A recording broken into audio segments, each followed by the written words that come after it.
कि साहब बिल्कुल 4 दिन अड़के बैठोगे तो कुछ नहीं होने वाला। क्या है, वो फोर्स लॉ एंड ऑर्डर के इंतजाम की वजह से आपके पास बैठी रहेगी और उस अपराधी की मदद होती रहेगी। इसी तरह से अपराधियों की मदद हो रही है, ये समझने की जरूरत है। मैं इसलिए नहीं कह रहा कि मैं पुलिस ऑफिसर हूं, बल्कि मैं इसलिए कह रहा हूं मैं आपके समाज का नुमाइंदा हूं और पुलिस ऑफिसर भी हूं, इसलिए दोनों परिस्थितियों को जानता हूं। साथ में मैं बिल्कुल गरीब परिवार से आया हूं, इसलिए उस गरीब की पीड़ा को भी जानता हूं। परंतु जिस डंडे का दिल लगता है पुलिस वाला, मैं उनकी सीमाओं को भी जानता हूं। तो आप इस बात को समझें। अगला,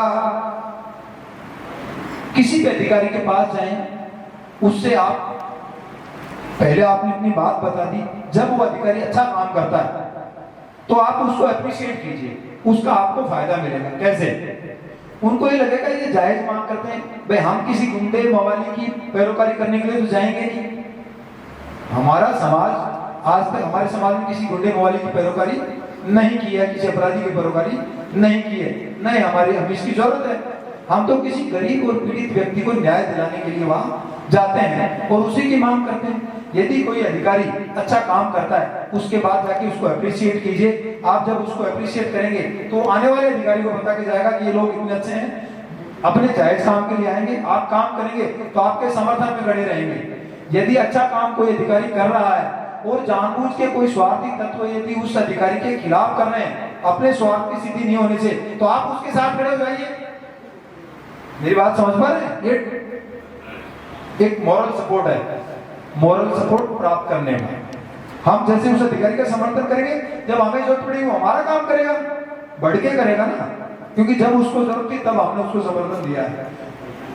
अगली चीज है, अभी राज्य सरकार की नीति है फ्री रजिस्ट्रेशन।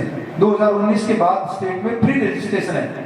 हमारी सबसे बड़ी समस्या ये है कि हमारे मुकदमे दर्ज नहीं होते यदि किसी के साथ अपराध हो जाए। यही समस्या है ना? कितने लोग मानते हैं इस बात को? ये समस्या है, मुकदमा पुलिस थाने में नहीं दर्ज होता। कितने लोग मानते हैं? समस्या नहीं है, मतलब एक पे नहीं हाथ खड़ा करा, समस्या ही नहीं है। इसका देखो मैं बताता हूँ आपको, थोड़ा सा टाइम ले लेता हूँ क्योंकि इसका असल मकसद यही है, ये बुलाने।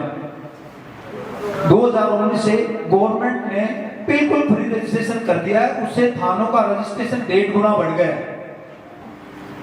फ्री रजिस्ट्रेशन का मतलब ये है, यदि आप कोई भी कॉग्निजेबल संज्ञेय अपराध की एप्लीकेशन लेके जाएंगे तो उसको, चाहे मैं एसएचओ हूं चाहे कोई दूसरा एसएचओ, उसको दर्ज करना ही पड़ेगा। ये गवर्नमेंट की नीति है। वो यदि आपकी एक बार में दर्ज नहीं करता है, आप हमारे लोग क्या करते हैं, तुरंत उबल जाते हैं।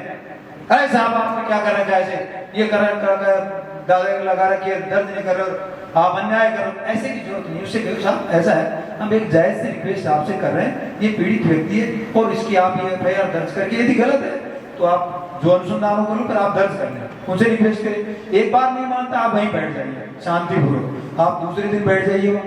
2 दिन हो गए ना आपको उन इंचार्ज साहब के पास, वो आपको आते जाते पुलिस वाले कहेंगे साहब वो वहीं बैठा है, अभी तक गया नहीं व्यक्ति, तो वो आपके एफआईआर दर्ज कर लेगा। वो दर्ज नहीं करते, तुरंत आप उनके उच्च अधिकारियों से संपर्क करिए। पुलिस कंट्रोल रूम का 100 नंबर होता है, आप उनको कॉल कीजिए कि साहब फला थाने पे मैं 2 दिन से बैठा हूँ, मेरी एफआईआर दर्ज नहीं कर रहा है। निश्चित रूप से पुलिस कंट्रोल रूम से वहां फोन आएगा कि आप इसकी एफआईआर दर्ज करिए। अन्यथा राज्य सरकार ने यह एफआईआर संबंधित जिला पुलिस अधीक्षक कार्यालय और पुलिस उपायुक्त कार्यालय में दर्ज करने का भी प्रावधान कर दिया है। तो उनको भी नेगलेक्ट कर जाते सर। मैं आपके नेगलेक्ट वाली बात रख रहा हूँ, दूसरी बात ही नहीं कर रहा। वहाँ जाने के बाद भी नेगलेक्ट क्यों? पहले बात तो वहीं फ्री हो जानी चाहिए तुरंत, लेकिन फिर भी SC ST जी मेरी बात आपके लिए तो सभी पे लागू है, परंतु इसका सबसे ज्यादा ये मानसिकता कब चेंज होगी? तो सर 70 साल 70 साल। अब चलो इस पे पहले नहीं बोलना चाह रहा, मैं एक बार बोल देता हूँ, मैं कर दूं बिल्कुल। देखिए क्या है, आपकी बात बिल्कुल सही है। मानसिकता तब बदलेगी जब हम मजबूत नजर आएंगे। हम यदि वहां खड़े रहेंगे और थोड़ा धैर्य रखेंगे, एक चीज की करनी है, हम खड़े रहते हैं लेकिन धैर्य नहीं रखेंगे तो भी सामने वाला, मैंने क्या कहा कि ताकत को ताकत से दबाया जा सकता, परंतु कलम को ताकत से नहीं दबाया जा सकता, कभी भी नहीं। यही वजह रही कि बाबा साहब को पूरे संघर्ष में कोई भी व्यक्ति नहीं दबा सका। क्यों? उन्होंने कलम को काम में लिया था, न कि तलवार और ताकत को। दूसरा, यह लोकतंत्र है। यहाँ देश में लोकतंत्र है, लोकतांत्रिक व्यवस्था है। आप जितना एकजुट रहेंगे उतना आपकी ताकत बढ़ेगी। पर एकजुट तो हम इसलिए नहीं है कि हमारे अपने निजी स्वार्थ हैं, उसके मुताबिक हम चलते हैं, इससे नहीं चलते। ये सामाजिक मुद्दा है। एक आदमी आ गया तो दूसरा नहीं आता, दूसरा आता तो तीसरा नहीं आता, तो इनको भी हमें छोड़ना पड़ेगा। तो आप जिस बात करेंगे दर्ज नहीं करेंगे। आप यदि अपनी बात जाते ही रखी सही तरीके से तो निश्चित रूप से दर्ज की जाएगी। नहीं दर्ज करने का कारण मैं आपको बता रहा हूं कि 60% मुकदमों में एफआईआर लग रही है। क्यों? कि ज्यादा दूरी पर 30% को तो मैंने देखा वो तो टूल के थ्रू यूज हो रहे हैं। उन लोगों के ऊपर कड़ी नजर रखिए जो किसी दूसरे के टूल के रूप में यूज हो रहे हैं। उन लोगों पे कड़ी नजर रखने की जरूरत है। क्यों? उन 10 चंद लोगों की वजह से हमारी पूरे समाज को लोग झूठे की निगाह से देख रहे हैं। तो सबसे पहले हमारे जो तिलक लगाने की कोशिश कर रहा है झूठा, हमें उसको मिटाना, क्योंकि हमारा ही आदमी है, उस पर हम कंट्रोल कर सकते हैं। दूसरी बात, एफआईआर में कोई भी गलत बात नहीं लिखे, कोई भी गलत बात नहीं लिखे। जितनी घटना हुई है वो ही लिखे। सिंपल थप्पड़ मारना भी एट्रोसिटी में अपराध है, वो उतना ही है जितना हम बहुत सारी बातें बढ़ा चढ़ा के लिखेंगे, उससे कोई फर्क नहीं पड़ेगा।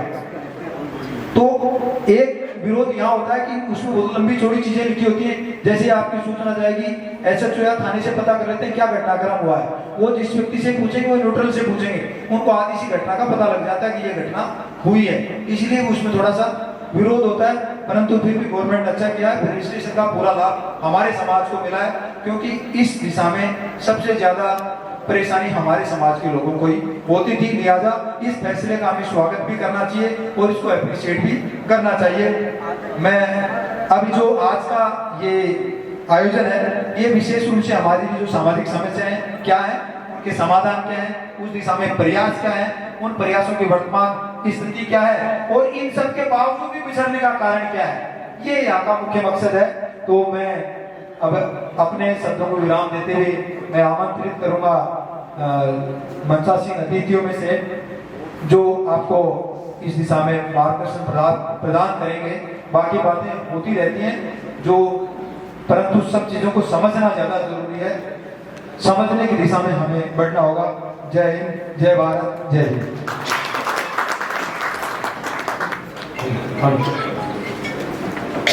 किसी ने रोजा रखा, किसी ने उपवास रखा, किसी ने रोजा रखा, किसी ने उपवास रखा, पर कबूल उसी का हुआ जिसने अपने माँ बाप को अपने पास रखा। और ऐसी शख्सियत इंदिरा जी बरोड़िया साहब, जिन्होंने हक और हकूक की लड़ाई के लिए एक अपने सरकार के पायदान पर होने के बाद भी समाज की सेवा के लिए हमेशा तत्पर रहते हैं। ऐसी शख्सियत का हम बहुत बहुत अभिनंदन और आभार व्यक्त करते हैं। और इसी कड़ी में